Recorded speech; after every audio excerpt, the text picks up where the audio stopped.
आपण अनेकदा ऐकतो की नाही की जुन्या कथांमध्ये खूप शहाणपण असतं. पण कधी विचार केलाय की हजारो वर्षांपूर्वीच्या गोष्टींमधनं आजच्या आपल्या धावपळीच्या आयुष्यासाठी खरं मार्गदर्शन मिळू शकतं? हो, हा विचारच खूप सुंदर आहे. आणि हे असं वरवरचं नाहीये. जातक कथांसारखं प्राचीन साहित्य पाहिलं की याची खात्री पटते. या कथा म्हणजे खरं तर अनुभवांचं आणि मूल्यांचं, काय म्हणतात त्याला, एक मोठं भांडारच आहे. आणि म्हणूनच आज आपण एका खास विषयावर जरा सविस्तर बोलणार आहोत. डी.एल. कांबळे यांचं एक महत्वाचं काम आहे, बोधिसत्वाच्या जातक अठ्ठाकथा. हं, आणि त्यावर दिलीप भोसले यांनी एक समीक्षा लिहिली आहे. तर आज आपण त्या समीक्षेच्या आधारे या जगात जरा डोकावून पाहूया. हो, दिलीप भोसले यांनी जी निरीक्षणं मांडली आहेत, जे विश्लेषण केलंय, त्याच्या मदतीने आपण हा विषय समजून घेऊ. आपला उद्देश काय, तर जातक कथा म्हणजे नेमकं काय आहे, त्यांचं स्वरूप, त्यांचं महत्त्व काय, आणि डी.एल. कांबळे यांनी हे मराठी वाचकांसाठी कसं खुलं केलं, त्यांचं योगदान किती महत्त्वाचं आहे, आणि या सगळ्याच्या मुळाशी असलेल्या त्या 10 पारमिता, त्यांचं सार काय, हे समजून घेण्याचा प्रयत्न करूया. छान. मग सुरुवात करूया की जातक कथा म्हणजे नेमकं काय. समीक्षित जसं म्हटलंय, त्या फक्त मनोरंजक गोष्टी नाहीत. नाही, अजिबात नाही. त्या तर मानवी सद्गुणांचा जणू एक जिवंत झरा आहेत, नैतिकतेचे मार्गदर्शक स्तंभ आणि जगण्याला अर्थ देणाऱ्या वाटा आहेत. हे वर्णनच किती छान आहे. अगदी. कारण या कथांचं मूळ खूप खोल आहे. जगातलं जे सर्वात जुनं आणि महत्त्वाचं बौद्ध साहित्य मानलं जातं ना, पाली वाङ्मय. बरोबर. पाली वाङ्मयातल्या जातकट्ठ कथा हा त्याचा भाग आहेत. अनेकांना वाटतं की या फक्त गौतम बुद्धांच्या मागच्या जन्मांच्या कथा आहेत. हो, असाच समज आहे अनेकांचा. पण त्या फक्त तेवढ्या नाहीत. त्या बोधिसत्व अवस्थेतला जो त्यांचा प्रवास आहे, त्याचं दर्शन घडवतात. बोधिसत्व अवस्था म्हणजे नेमकं काय म्हणायचंय? बोधिसत्व म्हणजे असा जीव जो ज्ञानाच्या बुद्धत्वाच्या मार्गावर आहे, पण तो स्वतःचं निर्वाण थोडं लांबवतो का, तर इतरांच्या कल्याणासाठी. अच्छा. तर ह्या कथांमधून त्या बोधिसत्वाचे जे गुण आहेत, त्याग, करुणा आणि 10 विशिष्ट गुण ज्यांना पारमिता म्हणतात, ते पूर्ण करण्याचा त्याचा प्रयत्न दिसतो. हा फक्त कथासंग्रह नाहीये, हा एका आदर्शाकडे नेणारा रस्ता आहे. आणि ह्या कथांची संख्या पण खूप मोठी आहे, बरोबर? समीक्षणात उल्लेख आहे 547 कथा. आकडाच केवढा मोठा आहे. हो, 547. हा खरंच ज्ञानाचा आणि अनुभवाचा एक मोठा सागर आहे. आणि इथे एक महत्त्वाचा मुद्दा समीक्षक दिलीप भोसले मांडतात, जो खरंच विचार करायला लावणार आहे. कोणता? तो या कथांच्या लोकप्रियतेतला विरोधाभास. आता बघा, Sri Lanka, Brahmadesh Myanmar, SIAM Thailand या देशांमध्ये जिथे बौद्ध धर्म संस्कृती खोलवर रुजली आहे, तिथे या कथा आजही खूप लोकप्रिय आहेत. लोकांच्या जगण्याचा भाग आहेत त्या. पण भारतात? पण जिथे या विचारांचा जन्म झाला, जिथे बुद्ध जन्मले, त्या आपल्या भारतात मात्र या कथा तुलनेने कमी लोकांना माहिती आहेत. हा विरोधाभास आपल्याला आपल्याच वारशाकडे बघायला लावतो, असं की नाही? खरे, आपण काय जपलं आणि काय नाही याचा विचार व्हायला हवा. बरोबर. काळाच्या ओघात काय मागे राहिलं हे बघायला पाहिजे. खरंच विचार करण्यासारखी गोष्ट आहे. आपल्याच मातीतलं ज्ञान असं थोडं दूर गेल्यासारखं वाटतं. पण सुदैवाने डी.एल. कांबळे यांच्यासारख्या लोकांमुळे हे चित्र बदलतंय आता. अगदी बरोबर.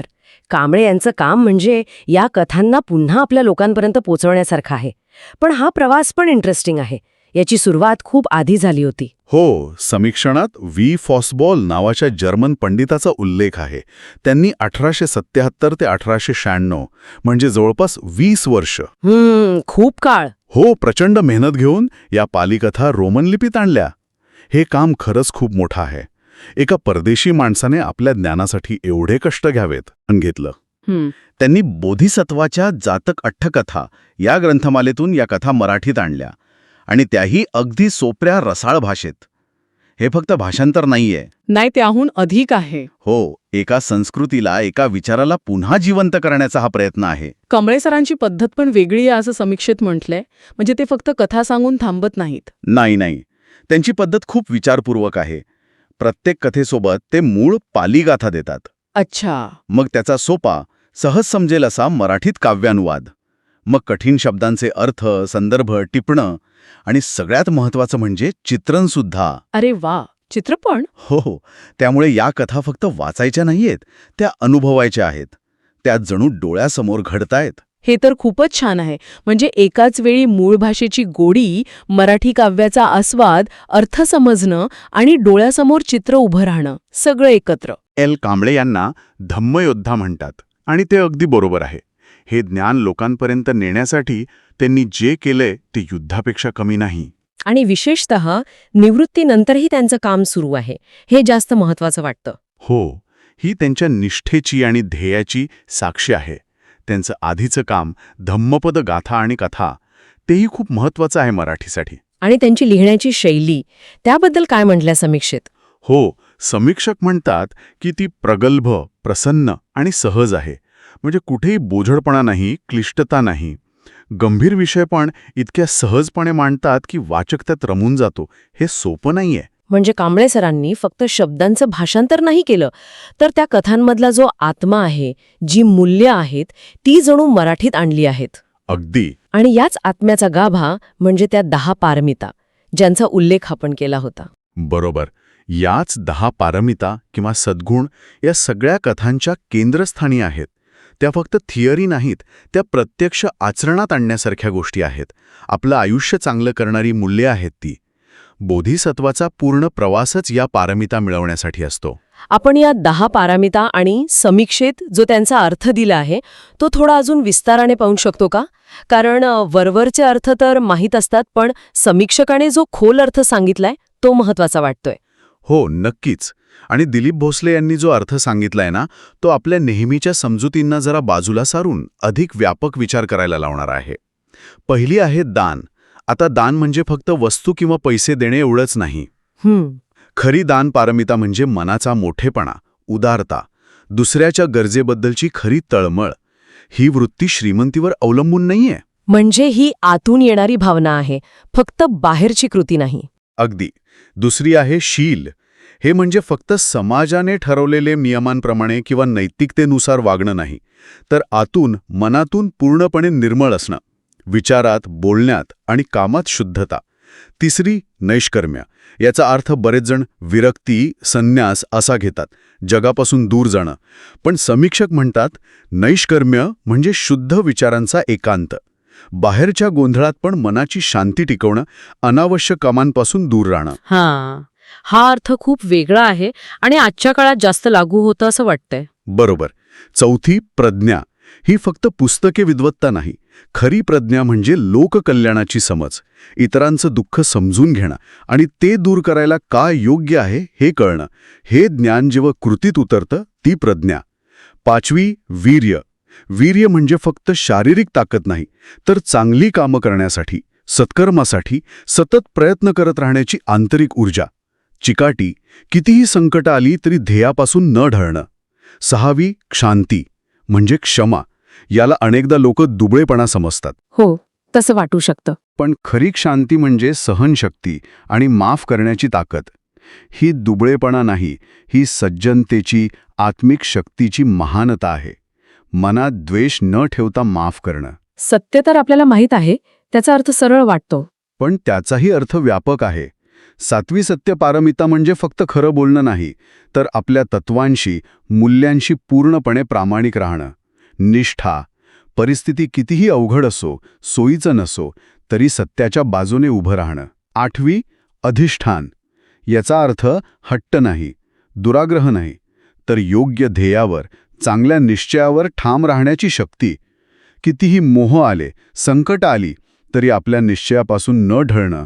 हा आत्मविश्वास आणि आत्मसंयम आहे. नववी मैत्री. हा फक्त मित्र किंवा नातेवाईकांपुरता असलेला स्नेह नाही, तर जगातल्या सगळ्या प्राणीमात्रांबद्दल बंधुत्वाची, करुणेची भावना. निरपेक्ष प्रेम. वसुधैव कुटुंबकम म्हणतो ना आपण, त्याचं हे मूळ रूप आहे. आणि 10वी, ती थोडी वेगळी वाटते, उपेक्षा. हो, 10वी आहे उपेक्षा. याचा अर्थ दुर्लक्ष करणं, उदासीन राहणं असा नाही, तर जे असत्य आहे, अज्ञान आहे, वाईट आहे, अपवित्र आहे, त्यापासून जाणीवपूर्वक दूर राहणं, त्याचा स्वीकार न करणं. काय चांगलं, काय वाईट हे ओळखण्याची विवेकबुद्धी म्हणजे उपेक्षा. अप्रतिम. म्हणजे प्रत्येक पारमितेचा अर्थ इतका खोल आणि विचार करायला लावणार आहे. हे फक्त 10 शब्द नाहीत, हे तर 10 मार्ग आहेत जगण्याचे. बरोबर. आणि समीक्षणात म्हटल्याप्रमाणे या पारमितांचं पालन केलं, त्यांना जगण्याचा प्रयत्न केला, तर कोणीही सामान्य माणूस बोधिसत्वाच्या मार्गावर पहिलं पाऊल टाकू शकतो. अगदी. कारण बोधिसत्व ही काही फक्त एक व्यक्ती नाही, ती एक अवस्था आहे, एक आदर्श आहे. या गुणांना आपल्या जगण्यात आणणारा प्रत्येकजण त्या मार्गावरचा प्रवासी आहे असं म्हणायला हरकत नाही. किती आशादायक विचार आहे हा. हे सगळं ऐकून खरंच खूप छान वाटतंय, पण एक प्रश्न मनात येतोच की आजच्या या धावपळीच्या स्पर्धेच्या, अनेकदा असहिष्णुतेच्या काळात या हजारो वर्षांपूर्वीच्या कथा, ही मूल्य खरंच किती महत्वाची आहेत? ती आज कशी लागू पडतात? अगदी बरोबर प्रश्न आहे आणि महत्वाचा आहे. याचं उत्तर पण समीक्षणात मिळतं, अप्रत्यक्षपणे. समीक्षक म्हणतात तसं, माणसाला नुसता कोरडा उपदेश आवडत नाही, पचत नाही. हा, कंटाळा येतो. हो, पण गोष्ट वेगळी असते. गोष्ट थेट मनाला लागते. या जातक कथा मनोरंजक तर आहेतच, पण त्या नकळतपणे आपल्या आतल्या चांगुलपणाला जागं करतात, त्याला वाढवतात. म्हणजे मनोरंजनातून मूल्यांचं आणि सद्गुणांचं पोषण, असं म्हणू शकतो? हो, आणि त्याहूनही पुढे या कथांचा एक संदेश आहे, जो कधीच जुना होत नाही. तो आजही तितकाच खरा आहे. काय संदेश? तर वाईट गोष्टींचा, मग तो व्यभिचार, कपट, क्रूरता, स्वार्थ काहीही असो, त्याचा शेवटी नाश होतो. आणि चांगल्या गोष्टींचा विजय होतो. बरोबर. दया, करुणा, प्रज्ञात्याग यांचा नेहमी विजय होतो. हा जो विश्वास आहे, हा जो नैतिक पाया आहे, तो आजच्या जगात खूप गरजेचा आहे. आजच्या जगात जिथे खूप नकारात्मकता दिसते, स्पर्धा, एकमेकांना मागे खेचण्याची वृत्ती, तिथे हा विचार खरंच दिलासा देतो. निश्चितच. आज जेव्हा समाजात असहिष्णुता वाढते, माणसं दुरावतात, संवाद कमी होतो, तेव्हा या कथा आपल्याला संयम शिकवतात. ती शांती, इतरांबद्दल सहानुभूती, ती मैत्री आणि करुणा, आणि योग्य काय अयोग्य काय यातला फरक, ती प्रज्ञा. समीक्षक म्हणतात तसं, या कथा म्हणजे भरकटलेल्या जहाजाला दिशा दाखवणाऱ्या दीपस्तंभासारख्या आहेत. त्या आपल्याला आठवण करून देतात की बाहेरच्या जगात कितीही धावलो तरी आतली मूल्य, आपलं माणूसपण जपणं किती महत्वाचं आहे. आणि मला अजून एक विचार खूप आवडला जो समीक्षणात आला आहे, की बोधिसत्व एकदाच जन्माला येऊन जातो असं नाही, तर तो प्रत्येक सद्गुणात, प्रत्येक चांगल्या कामात, प्रत्येक करुणेच्या क्षणात पुन्हा पुन्हा जन्म घेतो. हो, हा विचार खूप प्रेरणा देणार आहे. तो सांगतो की ती दिव्यता, ते बोधिसत्व आपल्या प्रत्येकात आहे, सुप्तावस्थेत. अच्छा. जेव्हा आपण या मूल्यांपैकी कोणतंही एक मूल्य जगतो, तेव्हा खरं तर आपण त्या बोधिसत्वाच्या अंशालाच जागा करतो. ही शक्यता प्रत्येकासाठी आहे. खरंच आजची ही चर्चा खूपच छान झाली. आपण डी.एल. कांबळे यांच्या बोधिसत्वाच्या जातक अट्टकथा या महत्वाच्या कामाबद्दल दिलीप भोसले यांच्या समीक्षणाच्या आधारे बरीच माहिती घेतली. बरोबर. आपण पाहिलो की जातक कथा म्हणजे फक्त गोष्टी नाहीत, त्या गौतम बुद्धांच्या बोधिसत्व रूपातील मूल्यांचा प्रवास आहेत आणि त्या 10 पारमितांचं महत्त्व सांगतात. आपण हेही पाहिलं की डी.एल. कांबळे यांनी मूळ पालीगाथा, त्याचा सोपा मराठी काव्यानुवाद, शब्दार्थ, संदर्भ आणि चित्र वापरून या कथा मराठी वाचकांसाठी किती सोप्या आणि आकर्षक केल्या आहेत. त्यांचं धम्मयोद्धा म्हणून असलेलं महत्त्व आणि त्यांची लिहिण्याची प्रभावी शैली यावरही आपण बोललो. आणि सगळ्यात महत्वाचं म्हणजे आपण दान, शील, नैष्कर्म्य, प्रज्ञा, वीर्य, शांती, सत्य, अधिष्ठान, मैत्री आणि उपेक्षा या 10 पारमितांचा वरवरचं नाही तर खोल अर्थ समजून घेतला. आणि या जुन्या कथा आजच्या काळातही दीपस्तंभासारख्या कशा मार्गदर्शक ठरू शकतात हेही पाहिलं. आणि या सगळ्या चर्चेनंतर समीक्षकाने एक विचार दिला आहे जो आपल्याला स्वतःमध्ये डोकावायला लावतो. या कथा वाचल्यावर, या पारमिता समजून घेतल्यावर आपण स्वतःला विचारू शकतो की या मूल्यांच्या प्रकाशात आपल्या आयुष्याकडे पाहताना काय दिसतं, कोणती मूल्य आपण जगतोय आणि कोणती अजून जगण्याचा प्रयत्न करायला हवा. हा प्रश्न प्रत्येकाने स्वतःला विचारायला हवा. या 10 महान गुणांचा विचार करता आपल्या स्वतःच्या प्रवासात, आपल्या आजच्या परिस्थितीत कोणता गुण आपल्याला जास्त महत्त्वाचा वाटतो, कोणता गुण वाढवण्याची गरज वाटते, यावर विचार करणं आणि त्या दिशेने एक छोटंसं पाऊल उचलणं हीच कदाचित या कथा ऐकण्याची किंवा वाचण्याची खरी, काय म्हणतात त्याला, फलश्रुती ठरू शकेल. अगदी. आणि ज्यांना हे प्रत्यक्ष वाचून अनुभवायचं असेल त्यांच्यासाठी समीक्षणात एक माहिती आहे. डी.एल. कांबळे यांचं हे पुस्तक dibo.com या ऑनलाईन ई-बुक प्लॅटफॉर्मवर उपलब्ध आहे. अच्छा, म्हणजे सहज उपलब्ध आहे. हो, सहज उपलब्ध आहे. नक्कीच. तर आजच्या चर्चेतून आपण जातककथांच्या रूपातील एका मोठ्या खजिन्याची आणि तो आपल्यापर्यंत आणणाऱ्या एका आधुनिक धम्मयोद्ध्याची ओळख करून घेतली. आशा आहे की हे विचार आपल्या सगळ्यांना नक्कीच काहीतरी देऊन